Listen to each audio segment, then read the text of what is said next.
नमस्कार मित्रों, नवरात्रि की हार्दिक शुभकामनाएं। पितरों का आशीर्वाद लेते हुए आज हम नवरात्रि की शुरुआत करते हैं। और देखिए, नवरात्रि को यदि हम समझें तो ये 9 रात्रियां ऐसी रात्रियां जिसमें कि हम आध्यात्मिक रूप से बहुत अपनी शक्तियों को बढ़ा सकते हैं। जैसे कि आप ये देखेंगे कि नवरात्रि वैसे तो कई होती हैं, गुप्त नवरात्रियों पे यहाँ पर हम बात नहीं करेंगे।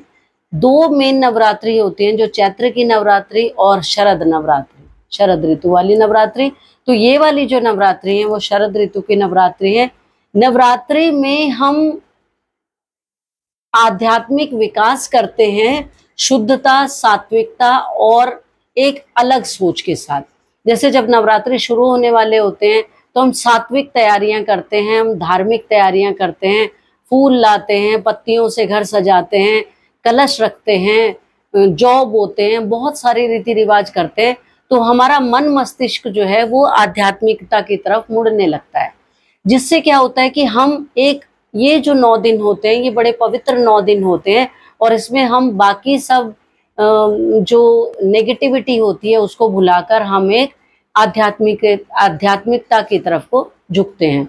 नवरात्रि जो है वो 3 तरीके से कहा जाता है कि 3 तरीके से होती हैं या 3 स्टेप्स में होती हैं। पहला जो स्टेप है वो है दुर्गा का स्टेप।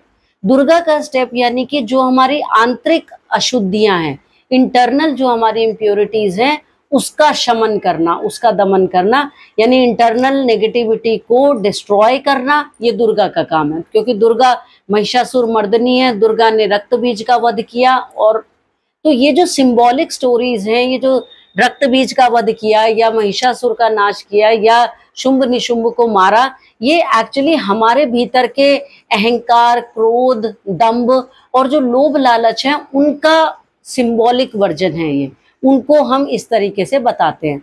दूसरा बात जो कि सेकंड स्टेप है हमारा, बाकी जो 3 दिन है, शुरू के 3 दिन तो दुर्गा के हो गए, जो बाकी 3 दिन है वो हमारे हो गए लक्ष्मी के। और लक्ष्मी जैसा कि आप जानते हैं प्रॉस्पेरिटी का कारक है। अब क्या होता है कि जब हमने नेगेटिविटी को मार दिया भीतर की, तो प्रॉस्पेरिटी ऑफ कोर्स बढ़नी ही है।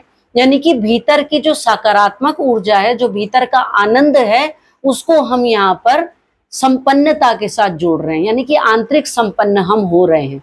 अब जो बाकी के 3 दिन हैं, जो लास्ट के 3 दिन हैं, वो हैं सरस्वती के। सरस्वती यानी बुद्धि की देवी, सरस्वती यानी ज्ञान को प्रसारित करने वाली और हमारे जीवन को सही दिशा में ले जाने वाली। अब जब हमने आंतरिक अशुद्धियों का नाश कर लिया, जब हमने आंतरिक संपन्नता को पा लिया, तो अब हमें आंतरिक मोक्ष की तरफ जाना है, यानी अब हमने अल्टीमेट डेस्टिनेशन की तरफ जाना है और पूरी तरीके से आध्यात्मिकता को अपनाना है। एक चीज और, जब ये 3 दिन हम करते हैं तो इन 3 दिनों में हम क्या देखते हैं कि हमारा जो झुकाव है वो धीरे धीरे से जो है वो आध्यात्मिकता की तरफ जाने लगता है और हम मन से, आत्मा से शुद्ध और पवित्र होने लगते हैं। और इन 9 दिनों में हमारा जो इंटरनल सिस्टम है, जो हमारी फिजियोलॉजी है, जो हमारा मेंटल स्टेटस है, वो भी चेंज होता है। हम बहुत अंदर से शांत, सुखी और एक किस्म से सेटिस्फाइड से दिखाई देते हैं। तो ये जो हमारे धर्म में जो त्योहार है, ये जो रीति रिवाज हैं, वो इसीलिए हैं ताकि व्यक्ति जो है वो अपना शारीरिक विकास के साथ साथ अपने आध्यात्मिक विकास को भी कर सके। और नवरात्रि मनाने के पीछे उद्देश्य यही है कि आप अपनी आंतरिक अशुद्धियों का नाश करें और आध्यात्मिकता की तरफ झुकें। यही नवरात्रि की शुभकामनाएं हैं मेरी तरफ से आप लोगों के लिए। और खूब खुश रहिए, सुख से नवरात्रि मनाइए और आध्यात्मिकता का आनंद लीजिए। Thank you so much. नमः शिवाय।